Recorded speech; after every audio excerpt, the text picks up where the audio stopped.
Je suis témoin depuis 40 ans de cette situation en France. Je vais vous dire un truc, monsieur Pro, que j'ai dit sur un autre de votre plateau, si vous ne m'interrompez pas, d'accord?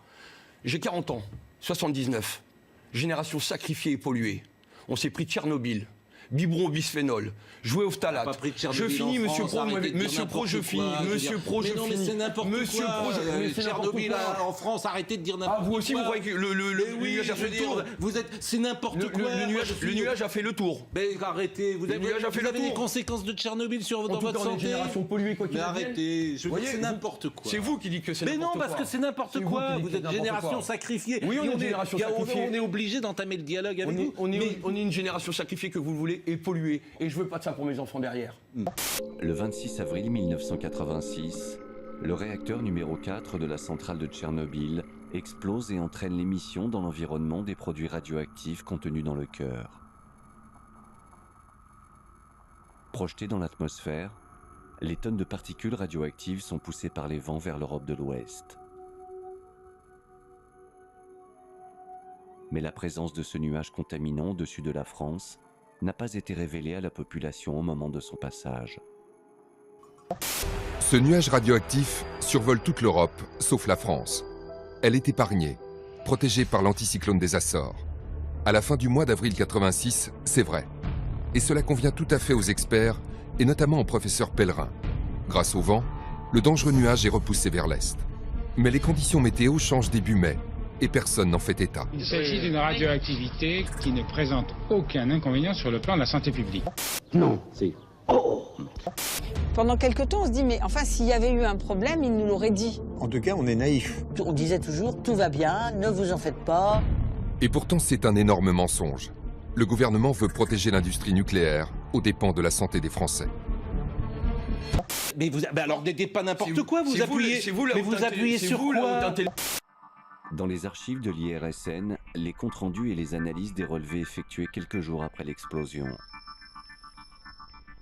Ils montrent dans le sud et l'est de la France des taux de contamination au césium anormalement élevés sur les sols et dans le lait. Des données qui, 20 ans plus tard, ont permis aux ingénieurs de modéliser le passage du nuage de Tchernobyl au-dessus de la France. C'est n'importe quoi. Tchernobyl en France, arrêtez de dire n'importe quoi. Vous aussi, vous croyez que le nuage a fait le tour? C'est n'importe quoi. Faux. C'est faux. Totalement faux. Pas du tout ça. Non. J'ai envie de te dire menteur. Menteur. On voit ici un flux d'est en ouest qui amène une partie de ce nuage vers la France en particulier, la traversée des Alpes, puis l'arrivée du panache dans le sud-est de la France et les premières mesures qui ont été constatées le 1er mai à Nice en particulier par le réseau du SCPRI. Tchernobyl en France, arrêtez de dire n'importe quoi. Vous aussi, vous croyez... On voit que le panache est resté sur la France pendant pratiquement les 5 premiers jours du mois de mai, principalement dans l'est de la France. On voit qu'à partir du 3 mai, le nuage se retire vers l'est. Vous aussi, vous croyez que le nuage a fait le tour? Tu mens. Il ment. Pellerin est médecin et s'improvise expert météo. Pour lui, le nuage est inoffensif. Son avis est tranché et définitif. Le jour même de cette intervention sur le plateau de TF1, le dangereux nuage radioactif survole pourtant l'Hexagone. Ses champs, ses écoles, ses bacs à sable. Mais aucun expert ne l'avoue. Cette information est cachée. C'est insupportable ces arguments. Les masses d'air contaminées qui ont atteint la France contenaient une vingtaine d'éléments radioactifs. Césium 137, césium 134 qui sont des métaux, l'iode 131 qui est un gaz. Toutes ces substances radioactives, les gens vont les inhaler et les gens vont ensuite consommer des aliments qui sont contaminés par ces substances qui se sont déposées sur les sols et donc qui ont contaminé la chaîne alimentaire. Mais alors n'aidez pas n'importe quoi, vous appuyez sur quoi? L'Est et le Sud-Est de la France sont touchés en premier. Puis le nuage remonte au nord par la vallée du Rhône. Un peu partout sur le territoire, les détecteurs de radioactivité des centrales nucléaires sonnent. Ils décèlent des radioéléments dans l'atmosphère, à Cruas, à Fessenheim, à Saclay, partout. Ça suffit. Au même moment, le nuage de Tchernobyl avance au gré des vents. Et avec lui, le césium 137 et l'iode 131.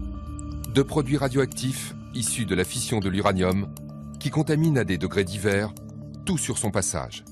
Les plantes, les sols, les cours d'eau. Les animaux sont contaminés, les hommes aussi. Faut être sérieux. Faut être sérieux de quoi? Mais Tchernobyl, il n'y a pas eu de conséquences en France. Il n'y a pas eu de conséquences, et les cancers de la thyroïde, ils viennent d'où? Bon.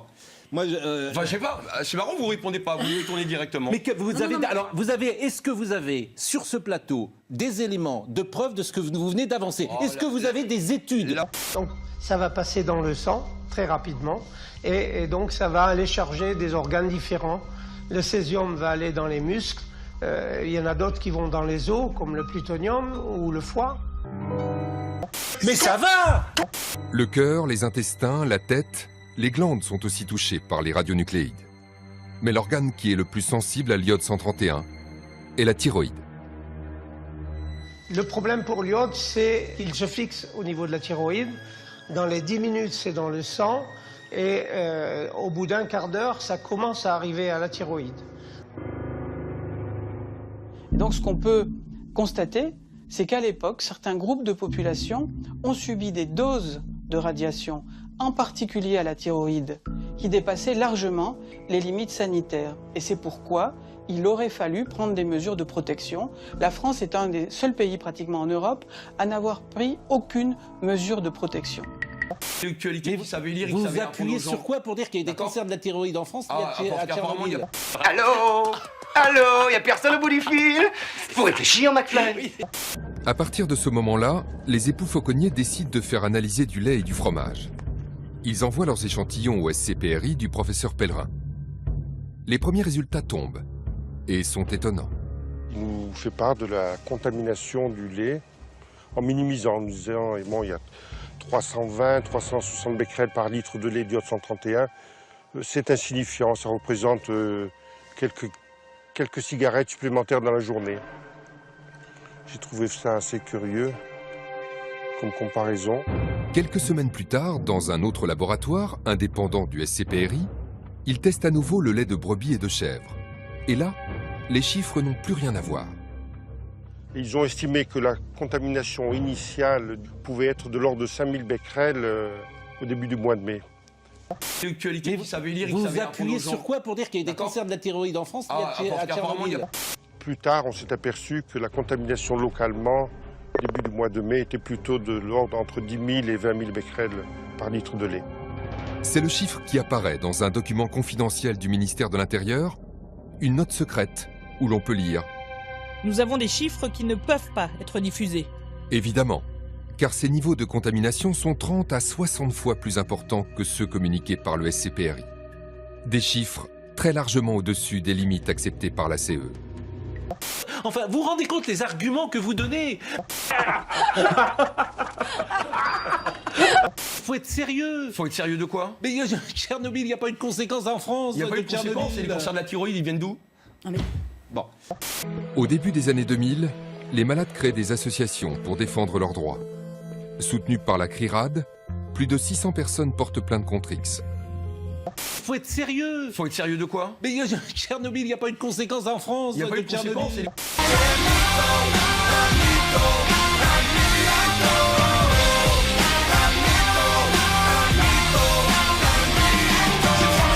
Mais vous appuyez sur quoi?